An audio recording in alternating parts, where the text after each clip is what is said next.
My name is Cindy Romero.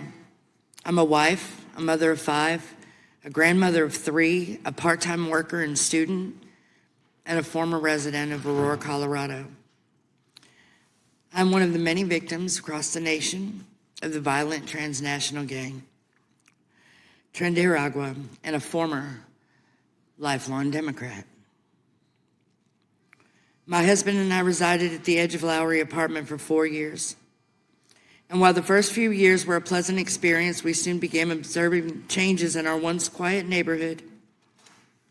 And in the spring and summer of 2024, we noticed shuttles dropping off large number of illegal immigrants onto the property.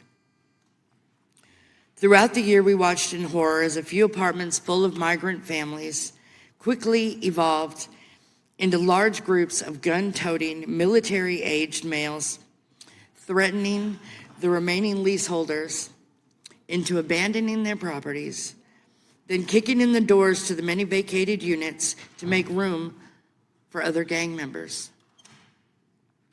Open-air drug use, drug dealers, and seemingly underage prostitutes filled the common areas of the buildings. Large parties in the parking lots lasted well into the morning. Stolen and abandoned vehicles blocked residents' cars, property damage was evident, and random shootouts soon began to be expected on our block every night. These criminals brought in unlicensed electricians to run electricity to abandoned apartments and locksmiths to change the locks on the outside of the buildings to deny access to the owners, emergency services, and even the leaseholders of the building. Despite several calls for help to the Aurora Police Department, they often provided conflicting excuses for not responding. For example, one officer told me that he wanted to respond, but was instructed not to. Or they were often responding to other rampant crimes across the city, or had to respond to any crime in my neighborhood with no less than 3 or 4 officers and an armored vehicle. One officer suggested I go to the media because he felt sorry for me. He likely unintentionally saved my life. Although we were low income and barely paying our bills, we realized the need to invest in home protection, and we purchased 3 additional handguns and 6 cameras in the event that we had to defend ourselves. And during June and July, the gang members slowly began to torture us through intimidation, loud arguments, physical conflicts outside our door every night, vandalizing, taking over vacant apartments on our floor. And after several confrontations with the gang members, several calls, and submitting video evidence to the Aurora Police Department with no results, we gave up trying to stop them from squatting on the property. We spent the next few weeks looking for another rental, and we were unable to locate another low-income property rental that didn't have the same exact issues that we were facing every day.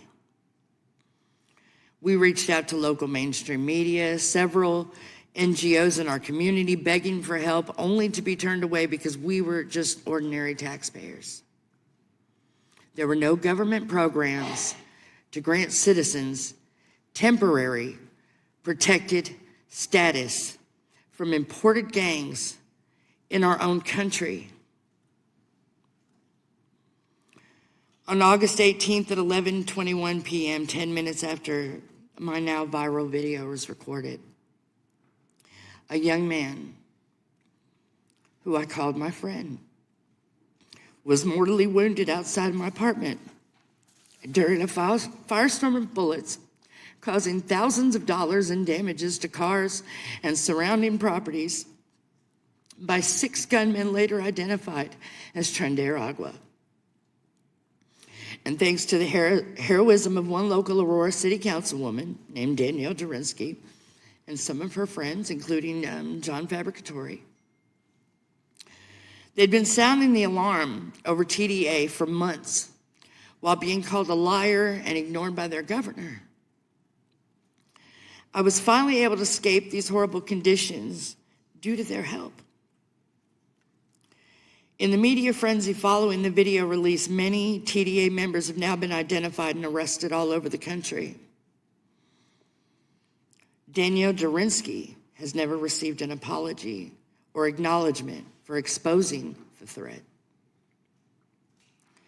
When I heard that Mr. Trump had taken an interest in Aurora and our struggles with Tren de Aragua, I was relieved. I was hopeful that a change was, getting ready to happen, that it was on the way, that it was impending. And as president, he did not disappoint me. And I feel safer knowing that our country becomes more secure daily. I continue to think that the lives of my family and many others in my community were put at risk by the Biden administration's failed sanctuary policies at the southern border. Sanctuary status puts citizens at risk. And we must stop pushing ideology over common sense.